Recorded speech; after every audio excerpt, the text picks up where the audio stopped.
Hi, welcome to another episode of J Talk. I'm Scott Jansen.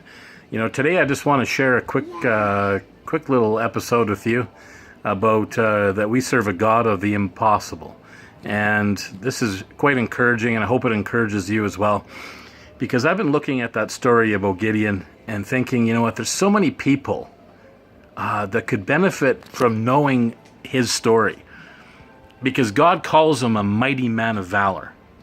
A mighty man of valor. And of course, Gideon looks within himself and thinks, who's he talking to?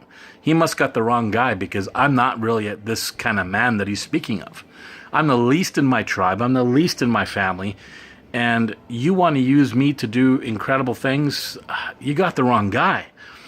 But God didn't have the wrong person. God often chooses people and even nations that really have no hope and no chance. And he uses those kind of people to demonstrate his might and his glory, his awesomeness.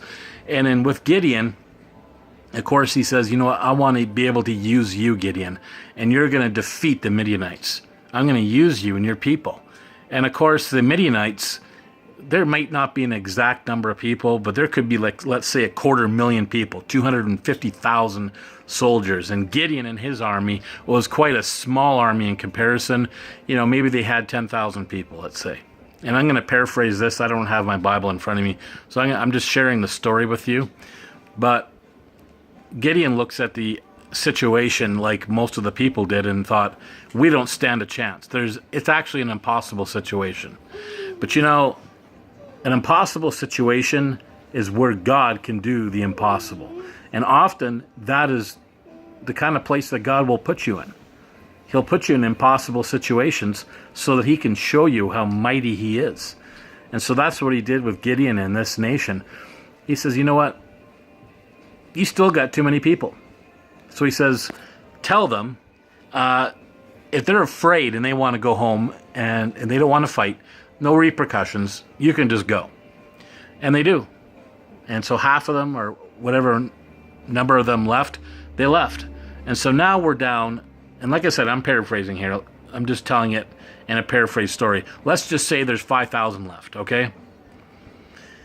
Now with that many people facing, let's say, 250,000, it's an impossible situation.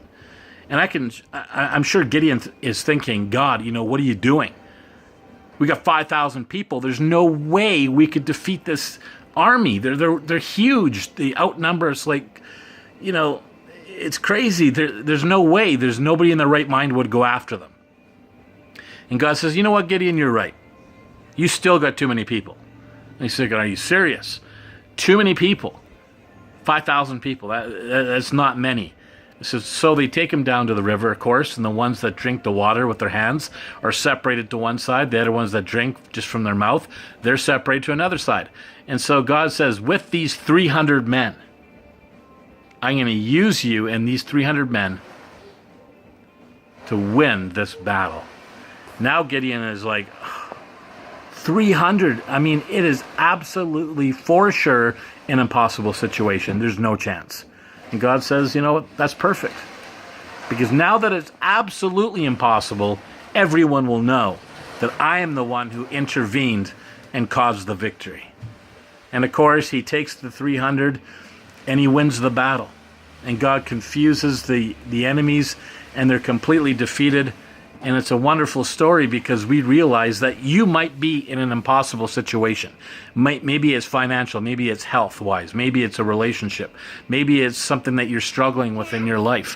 Whatever it is, you need to know that if you're facing an impossible situation, God is able. Amen? God is able to bring victory into your situation.